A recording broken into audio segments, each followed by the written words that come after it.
여러분 안녕하십니까? 아이파크 붕괴 사고가 일어난 지 2주가 지났습니다. 어제부터는 야간 수색 작업도 시작됐는데요. 정부 차원의 중앙사고수습본부도 꾸려졌습니다. 취재기자 연결해서 자세한 상황 알아보겠습니다. 유승용 기자, 밤중에도 수색 작업이 진행된 거죠? 소식 전해주시죠. 네, 어제부터 이른바 24시간 수색이 시작됐는데요. 소형 굴삭기로 붕괴 지점 주변에 부서진 잔해물을 치우며 수색을 하는 모습이 눈에 띄었습니다. 사고대책본부는 어제 야간 작업에 구조대원 66명을 투입해 교대로 수색 작업을 했다고 밝혔는데요. 대원들이 유압기를 직접 들고 철근을 끊어내며 잔해물을 치웠지만 좀처럼 속도를 내진 못했습니다. 어제 22층 내부 수색 작업에선 아직 특이사항이 발견되진 않았는데요. 오늘은 23층 이상에 대한 집중 수색이 이루어질 것으로 보입니다. 건물 내부 수색 작업의 안전을 확보하기 위해 22층 아래 3개 층에 임시 기둥을 설치했는데 오늘 또 추가로 설치할 예정입니다. 네, 중앙사고수습본부도 어제부터 본격적인 활동을 시작했죠. 네, 그렇습니다. 고용노동부 장관을 본부장으로 하는 중앙사고수습본부가 꾸려져 어제 현장에서 첫 회의를 열었는데요. 행정안전부와 국토부, 고용부와 소방청 등 관계기관으로 구성됐습니다. 중수본은 신속하고 안전한 수색을 위해 힘을 모으겠다며 수색 진행 과정을 피해자 가족들에게도 상세히 알리고 구조대원들의 안전도 확보하겠다고 밝혔는데요. 또 이번 붕괴 사고의 원인을 파악하는 것도 중요하다면서 붕괴 책임을 확실하게 묻겠다고 덧붙였습니다. 한편 경찰청은 현재 광주청 수사부장이 맡고 있는 붕괴 사고 수사본부장을 광주청장이 직접 맡고 수사본부 인력도 20명을 더 늘렸습니다. KBS 뉴스 유승용입니다. 소방 등 구조 당국이 인력과 장비를 보강해 24시간 수색에 돌입했지만 현장의 여건은 만만치 않습니다. 추가 붕괴 위험 속에서 무너져 내린 잔해를 치우는 것이 가장 큰 문제입니다. 앞으로 수색이 어떻게 이루어지는지 박지성 기자가 취재했습니다. 붕괴한 아파트 건물 내부. 육중한 콘크리트와 철근이 엉키고 설킨 채 수색을 방해합니다. 2m 남짓한 아파트 공간에 들여보낼 수 있는 장비는 1톤 소형 굴착기가 전부. 콘크리트 더미를 깨트리고 긁어내느라 분주합니다. 엉켜있는 철근은 구조대가 유압기를 들고 직접 잘라낼 수밖에 없습니다. 건물 층마다 쌓인 잔해가 얼마나 될지 짐작도 계산도 안 되는 상황입니다. 3D 스캐너를 통해서 건물 분석 중에 있습니다. 분석 자료가 나오면 전체 붕괴된 콘크리트 양이나 그런 것들 계산이 가능할 거라고. 수색의 우선순위는 구조견이 반응을 보인 곳입니다. 먼저 22층을 중심으로 잔해 제거에 집중하고 벽으로 막혀 있어 진입이 어려운 곳은 구멍을 뚫어 내시경으로 상황을 확인할 예정입니다. 도시탐색 전문 구조대원 14명이 기존 구조대에 합류해 범위를 넓혀가며 수색하게 됩니다.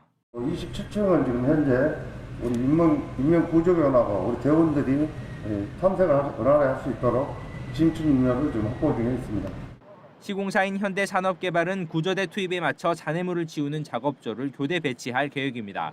현장의 큰 위험 상황을 감안해 19층부터 21층까지는 바닥 지지대가, 22층에는 안전 난간이 각각 설치됐습니다. 지상에는 모래를 두껍게 깔아 낙하물 충격을 막기로 했습니다. 중앙사고수습본부는 고층부 잔해가 워낙 많아 예상보다 수색이 쉽지 않다며 안전진단과 보강 작업을 빠르게 진행하겠다고 밝혔습니다. KBS 뉴스 박지성입니다. 20대 대통령 선거의 분수령이 될 설 연휴를 앞두고 더불어민주당과 국민의힘 지도부가 나란히 광주를 찾습니다. 국민의힘 이중섭 대표는 오늘 화정동 아파트 붕괴 사고 현장을 방문하고 1박 2일 일정으로 호남 민심 공략에 나섭니다. 송영길 민주당 대표 등은 내일 광주에서 중앙선대위 회의를 열고 이재명 후보의 호남 지지세 확산에 나섭니다. 국민의당 안철수 후보의 부인 김미경 교수도 오늘부터 3박 4일간 호남과 제주를 방문합니다. 광주 지역 문화단체들이 최영준 아시아문화재단 이사장과 김선옥 사장의 임용을 거듭 반대했습니다.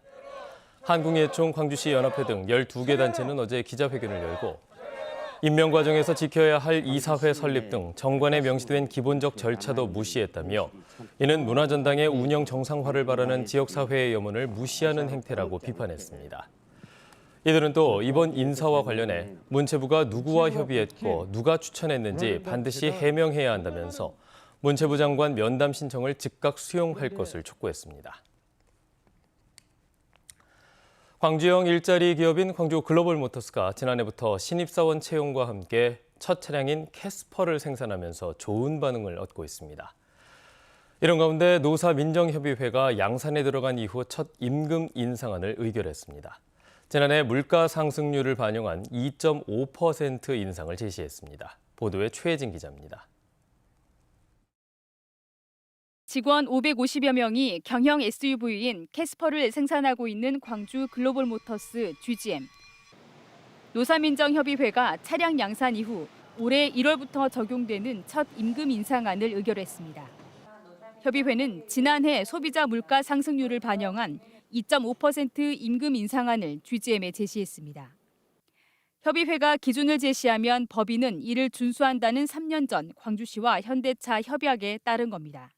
임금 상승률 등을 고려해서 우리 노사민정위원회에서 가이드라인을 주면 GGM이 그 가이드라인을 따르도록 돼 있습니다.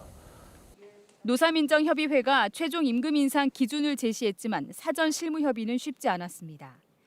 GGM 측은 경영 안전성을 고려해 3년 평균 소비자 물가 상승률인 1.14% 인상안을 제시하는 등 노동계와 입장이 크게 엇갈렸던 것으로 알려졌습니다. 차량용 반도체 수급 문제로 연간 생산 목표를 맞추기가 어려운 것으로 전해졌습니다. GGM에서 3년 평균이라는 것을 제시를 하고 왔는데 이건 3년 평균은 우리 협약서 자체에 없는 것이다. 임금 인상률 한 2.5% 정도를 제시안보다 한 2배 정도 이상으로 좀 획득한 것 같습니다. GGM이 협의회 임금 인상 제시안에 대한 검토에 들어간 가운데 노동계는 광주형 일자리 핵심인 주거복지 등 사회적 임금 확대 방안도 조속히 마련할 것을 요구했습니다. KBS 뉴스 최진입니다. 장성의 한 지역 농협에서 이사가 직원을 마구잡이로 폭행했습니다. 그런데 그 이유가 황당합니다. 폭행 이유가 말대꾸였습니다. 손준수 기자입니다. 두 남성이 회의실에 앉아 이야기를 나누는가 싶더니 한 명이 다른 이에게 종이컵을 던지고 뺨을 때리고 일어나 발길질을 합니다.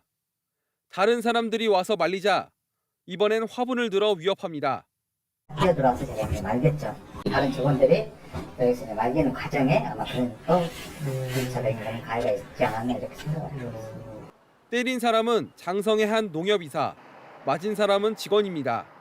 가해자인 이사는 낮술을 마시고 본인보다 나이가 어린 직원이 말대꾸한 것에 기분이 상해 폭행했다고 해명했습니다. 순간적으로 그냥 언성 높아지니까 저는 그냥 좀 이런 식으로 해갖고 된 것 같아요. 그리고 저도 기억이 안 나요. 저도 술 먹을 때 했지 않습니까? 농협노조는 이번 사건으로 권한이 큰 조합 임원들이 직원을 평소 대하는 태도가 고스란히 드러났다고 주장합니다. 재발 방지를 위해선 농협중앙회가 직접 나서 대책을 마련할 필요가 있다고 말합니다. 당연히 피해를 입었음에도 불구하고 그 조치에 대해서 망설일 수 있는 이런 구조가 있다라는 거. 그래서 저희가 이런 부분에서는 이 농협 입장에서 농협에서 어떤 적절한 사후 처리를 해줘야만. 이번 사건과 관련해 해당 농협은 대의원 대회를 열어 직원을 폭행한 이사를 제명하고 법적 조치를 검토하겠다고 밝혔습니다. KBS 뉴스 손준수입니다.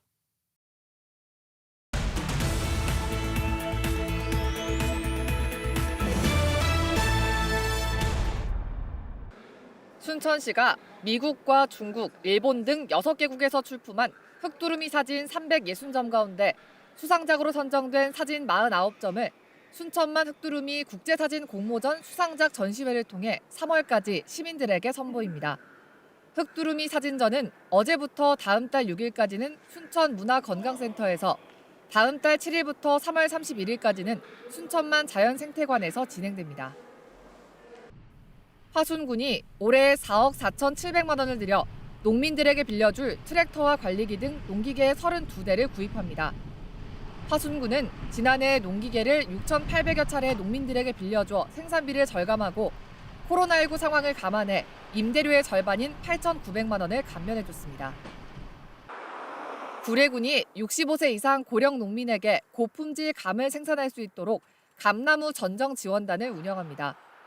구례군은 고령 농민이 운영하는 감나무 과수원 63곳 45헥타르에 대해 전정 지원단을 투입하고 인건비의 50%를 지원할 계획입니다. 전라남도 농업박물관이 설 연휴 기간 동안 농경문화체험관 등에서 설 명절 민속놀이 체험 행사를 합니다. 농업박물관은 오는 29일부터 닷새 동안 투호와 윷놀이 등 민속놀이와 한지의 새해 소망을 글로 적어 달집에 달아보기 등 다양한 체험거리를 준비했다고 밝혔습니다. 지금까지 단신 브리핑이었습니다. 네, 다음은 희망 2022 나눔 캠페인 이웃 돕기 성금을 보내주신 분들입니다.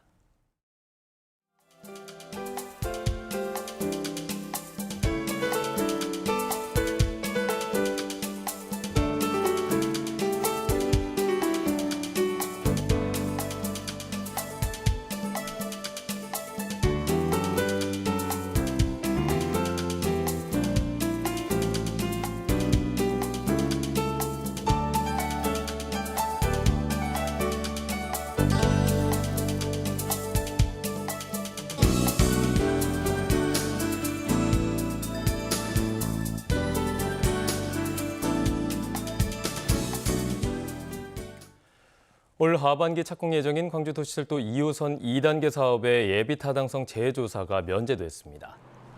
광주시는 도시철도 2호선 2단계 사업이 물가 상승 등의 영향으로 총 사업비의 증액이 예상되면서 타당성 재조사를 받아야 할 상황이었지만 사업의 불가피성 등을 고려해 면제를 요청했고 기획재정부가 이를 승인했다고 밝혔습니다.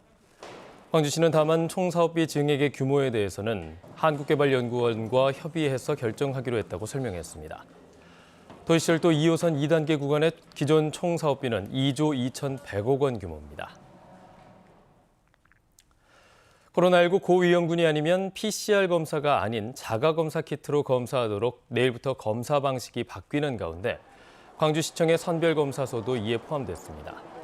방역당국은 당초 전남과 광주의 각 보건소 선별진료소만 검사 방식을 바꾸기로 했지만 광주시청 선별검사소도 추가했고 선별진료소별로 자가검사 키트 3,000명분씩을 1차로 보급하고 있다고 밝혔습니다. 코로나 신속 항원 검사가 가능한 호흡기 전담병 의원은 광주에 23곳, 전남은 9개 시군에 15곳이 지정됐습니다.